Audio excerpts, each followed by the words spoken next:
Good afternoon सभी दोस्तों। आज हम लोग का टॉपिक है arguments for democracy.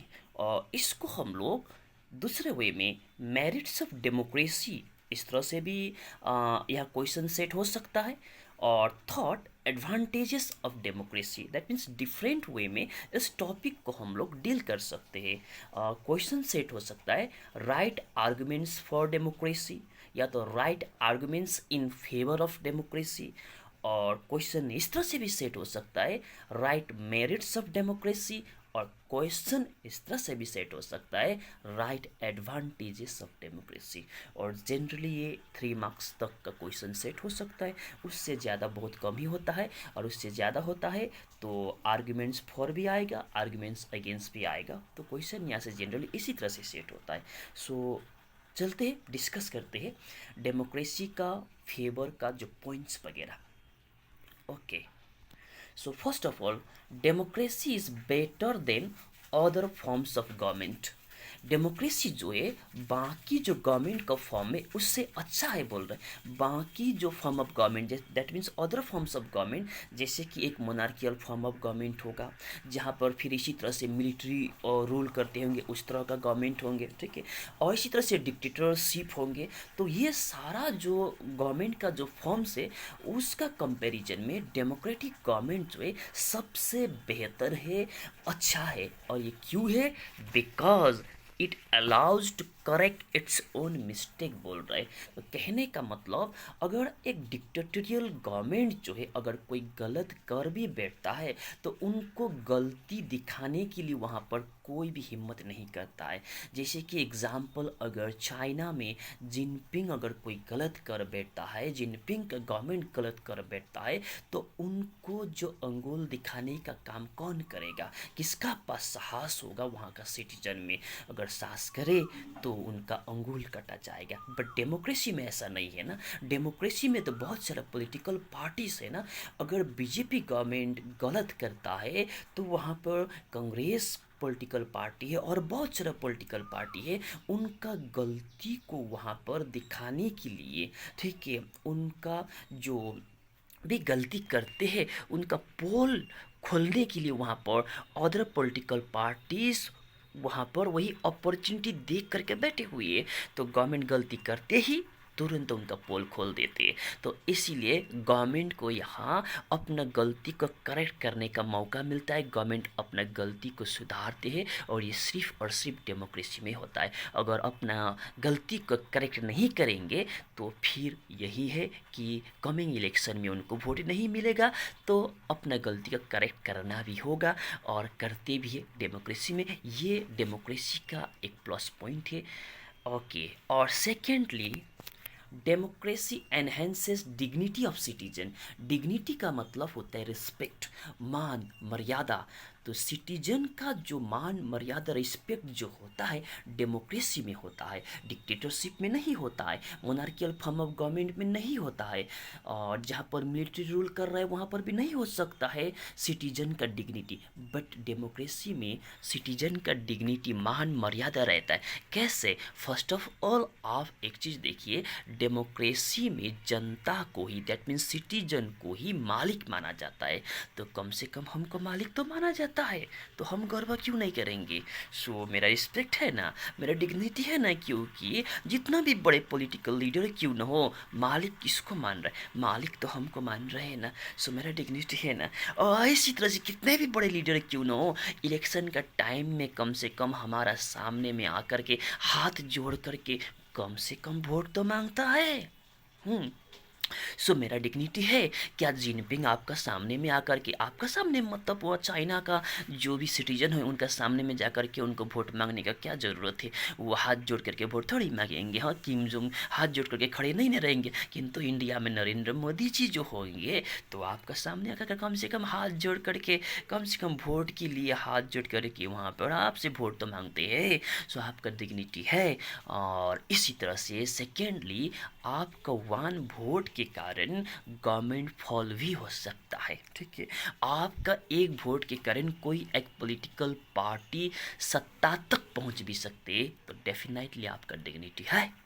So third point जो है, democracy provides method to deal with differences and conflict बोल रहा है। So first of all differences का बात करेंगे। इंडिया में मल्टी रिलीजन है, मल्टी कल्चर है, मल्टी लैंग्वेज है और मल्टी बहुत सारा चीज़ है, ठीक है ना। सो इसीलिए यहाँ पर डिफरेंसेस है, कहने का मतलब डाइवर्सिटी है, डिफरेंसेस है। तो जहाँ पर डिफरेंसेस है तो वहाँ पर कन्फ्लिक्ट तो हो ही सकता है। जैसे कि इंडिया में अक्सर हिंदू मुस्लिम को लेकर के भी कन्फ्लिक्ट होते रहते हैं, प्रेजेंट डे में भी हो ही रहा है। सो इस तरह का जब भी कन्फ्लिक्ट होता है तो आप एक इमेजिन कीजिए, इसी तरह का कन्फ्लिक्ट अगर चाइना में अगर होगा तो चाइना गवर्नमेंट क्या करेंगे। चाइना गवर्नमेंट जो है, जो उनको अच्छा लगेगा वही करेंगे। बट यहाँ पर इंडिया जैसे कंट्री में जो गवर्नमेंट को अच्छा लगेगा वो नहीं करेंगे। गवर्नमेंट को यहाँ पर एक प्रॉपर मेथड में, प्रॉपर प्रोसेस में उस कन्फ्लिक्ट का सॉल्यूशन ढूंढना होगा। अगर कन्फ्लिक्ट हो रहा है टू कम्युनिटीज़ का बिटवीन में, हिंदू एंड मुस्लिम का बिटवीन में फॉर एग्जांपल, तो इसको लेकर के पार्लियामेंट में डिबेट एंड डिस्कशन होगा, इसको लेकर के टेलीविज़न में डिबेट एंड डिस्कशन होगा और ये पब्लिक तक पहुंचता है, डायरेक्टली ब्रॉडकास्ट होगा कि कौन गलत है कौन सही है, क्यों कौन गलत है क्यों कौन सही है, ये सारा क्लियरली लोगों तक रहा जाएगा। उसके बाद जो कोर्ट का प्रोसेस फिर अलग से चल ही रहा है, तो ये प्रॉपर वे में, उसको प्रॉपर मेथड में उस कन्फ्लिक्ट का, उस डिफरेंसेस का सॉल्यूशन ढूंढा जाता है। ये सिर्फ और सिर्फ डेमोक्रेसी करते, नहीं तो डिक्टेटोरियल रूल में, monarchial form of government, military का जहाँ पर शासन होगा वहाँ पर तो क्या है कि उन लोगों को जैसा अच्छा समझे, जो अच्छा लगे वो डिसीजन वो लोग ले लेंगे। Okay, now the next one is, fourth one is improves decision making qualities, improves decision making qualities, that means democracy में जो भी डिसीजन लेते हैं उस डिसीजन का क्वालिटी जो होता है बहुत ही बेहतरीन होता है। और ऐसा क्यों? ऐसा इसीलिए क्योंकि डेमोक्रेसी में डिसीजन वन माइंड डिसीजन नहीं लेते, कहने का मतलब वन पर्सन डिसीजन नहीं लेते। डेमोक्रेसी में more than one mind, that means more than one person decision लेते हैं, जबकि डिक्टेटोरियल फॉर्म ऑफ गवर्नमेंट में वन पर्सन डिसीजन लेंगे। तो एक व्यक्ति जो डिसीजन लेंगे तो एक व्यक्ति का जो दिमाग लगा तो डेफिनेटली वो कभी कभी गलत भी हो सकता है। बट जहाँ पर decision more than one mind ले रहा है तो बहुत सारा चीज़ों को वो देख करके डिसीजन ले रहे हैं ना, तो इसीलिए यहाँ पर बहुत सारे लोगों का दिमाग लगा हुआ है। तो डिसीजन जो भी होगा थोड़ा लेट हो सकता है, बट डिसीजन मोर और लेस परफेक्ट होता है, उसका क्वालिटी अच्छा रहता है, ठीक। और fifth one, democracy is accountable, legitimate and responsive. Democracy क्या है? अकाउंटेबल है, ठीक है, अकाउंटेबल गवर्नमेंट है। दैट मीन्स ये ऐसा नहीं है कि आपने डिसीजन ले लिए तो ले लिए, आपको जवाब भी तो देना होगा, ठीक है, उसके लिए आप जिम्मेदार है, ठीक है। डेमोक्रेटिक गवर्नमेंट जो है जो भी डिसीजन लेते हैं, डिसीजन लेने के बाद आप आराम से नहीं बैठ सकते हैं, क्योंकि वहाँ पर अगर थोड़ा सा भी गलत हो जाए तो वहाँ पर है ना, पार्लियामेंट में क्वेश्चन आवर है, 0 आवर है, तो वहाँ तो आपसे क्वेश्चन किया जाएगा अपोजिशन पार्टी का जो लीडर्स, तो आपको तो वहाँ तो जवाब देना पड़ेगा, ठीक है। तो ये डेमोक्रेटिक गवर्नमेंट एक अकाउंटेबल गवर्नमेंट है, रेस्पॉन्सिव गवर्नमेंट है। दैट मीन्स ये रिस्पॉन्सिबल गवर्नमेंट है, जवाब देना होगा, इनको अपना जिम्मेदारी लेना होगा, ठीक है।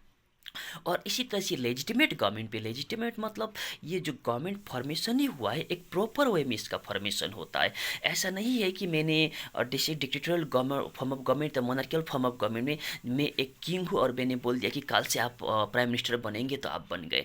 तो यहाँ तो ऐसा नहीं है, प्रॉपर इलेक्शन होगा, इलेक्शन होने के बाद वहाँ पर प्रॉपर वे में इलेक्शन जीतने के बाद वहाँ पर गवर्नमेंट फॉर्मेशन हो रहा है। तो गवर्नमेंट का फॉर्मेशन एक लेजिटिमेट मतलब एक लीगल वे में गवर्नमेंट फॉर्मेशन होता है। उसके बाद गवर्नमेंट जो है अकाउंटेबल भी होता है, रिस्पॉन्सिव भी होता है, जवाबदेही होता है, जिम्मेदार पूर्ण रहता है। अगर ऐसा नहीं रहेंगे तो फिर आने वाले इलेक्शन में फिर लोग आपको टाटा बाबाई कर देंगे।